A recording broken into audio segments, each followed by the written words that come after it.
में ग्राम पंचायत चुनाव का बिगुल बज चुका है। अरे ये बड़ी पुरानी बात है, बिगुल तो बज ही चुका है, लेकिन सबसे बड़ी बात है कौन जीतेगा, कौन हारेगा, किसको आप चुनने वाले हैं, ये बड़ी इंपॉर्टेंट बात है।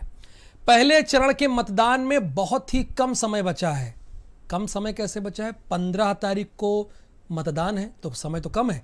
गांव में अपने प्रतिनिधि को चुनने की चर्चाएं बहुत तेज हो गई हैं। लोग चर्चा करने लगे हैं किसको वोट दें, किसको ना दें, और प्रत्याशी दावे और वादे कर रहे हैं। हम आपको लेकर चलते हैं आगरा के एतमादपुर के तहसील आवल खेड़ा के गांव में, जहां के निवर्तमान प्रत्याशी ने गांव में तस्वीर ही बदल दी, यानी गांव की तस्वीर को बदल कर रख दिया है।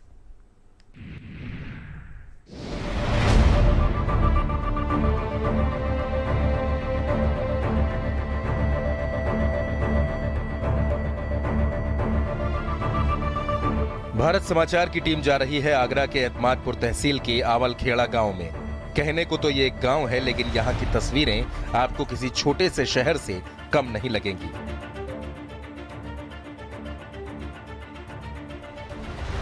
निवर्तमान प्रत्याशी ने इस छोटे से गांव में शहर की हर सुविधा को पहुंचाने में कोई कसर नहीं छोड़ी है। किसको चुनना चाहते हैं? किस तरह की उम्मीद है आपकी? बंटी भैया को। क्या उम्मीद क्या है? किस तरह के काम हो तो आपको अच्छा लगेगा? बहुत अच्छा करा है बंटी भैया ने, हर एक को सपोर्ट दी है, कोई दिक्कत नहीं है आवल खेड़ा के अंदर। कोरोना काल में भी लगातार 3 महीने तक अपनी जेब से जो पैसा खर्च करके जो लोगों का सहयोग किया, चाहे वो राशन देने का कार्य हो, चाहे वो बिस्किट का कार्य हो, जो भी दिल्ली दिल्ली वगैरह से जो लोग निकाले गए, हाईवे पर भी रोक करके उन लोगों के लिए जो सहयोग किया। और मैं समझता हूँ कि आवल खेड़ा की जनता में एक बार फिर बंटी प्रधान को लाने का जो जज्बा जो ठहरा हुआ है, और युवाओं के अंदर जो जोश है, और बुजुर्गों का जो आशीर्वाद, माता बहनों का जो प्यार मिल रहा है, तो मैं समझता हूँ शायद पिछले इतिहास को दोबारा दोहराने के लिए जो बंटी प्रधान जा रहे हैं। गांव में पक्की सड़कें हैं, इंटरलॉकिंग है, नालियां साफ सुथरी हैं। आवल खेड़ा गांव अपने विकास की कहानी खुद ही कह रहा है, और गांव के लोग इस विकास के पीछे दुष्यंत कुमार की मेहनत को पूरा श्रेय दे रहे हैं। जिन लोगों ने मत दिया उनकी भी सेवा की, जिन्होंने नहीं दिया, माने चुनने के बाद पूरी पंचायत की उस तरह से सेवा की, किसी व्यक्ति को जहां मिला, जिस स्थिति में मिला, जो वादे किए उसके अनुरूप जो अर्थ सरकार ने दिया, विकास कार्य कराया।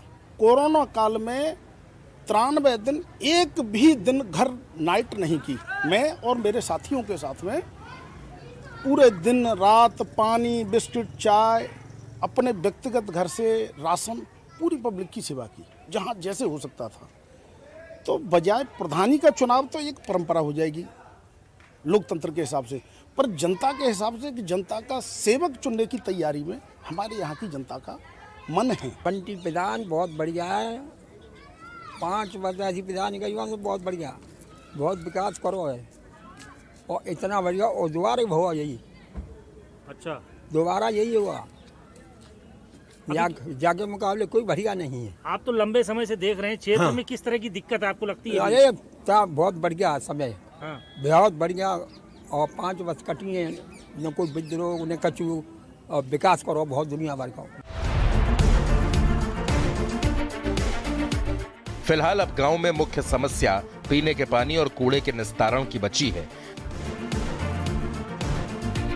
जिसे बंटी चौहान ने खत्म करने का संकल्प लिया है। तो वहीं जनता ने भी बंटी चौहान को इस बार दोबारा जीत का पूरा भरोसा दिया है।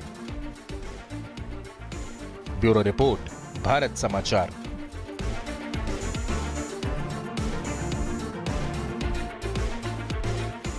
हमने हर समस्या को खत्म करने का काम किया है, चाहे वो खरंजे सीसी हो, या जल निकासी की व्यवस्था हो नालियों के द्वारा, या तालाब खुदाई सौंदर्यीकरण का काम हो, शौचालय, लाइटिंग, बहुत सारे काम हमने करे हैं जो बिल्कुल लोगों के दिल में उतर भी गए हैं। तो उस विकास को देखते हुए लोगों को हमें चुनना चाहिए।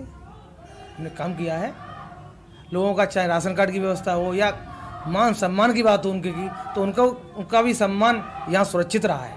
किसी भी कास्ट का हो, कोई जातिवाद नहीं रहा, कभी कोई ऐसा भेदभाव नहीं रहा, तो वो स्तर भी उन्होंने देखा सबने। एक तो यहाँ कूड़े का जो ठोस निस्तारण है वो कोई व्यवस्था नहीं हो पाई अभी तक।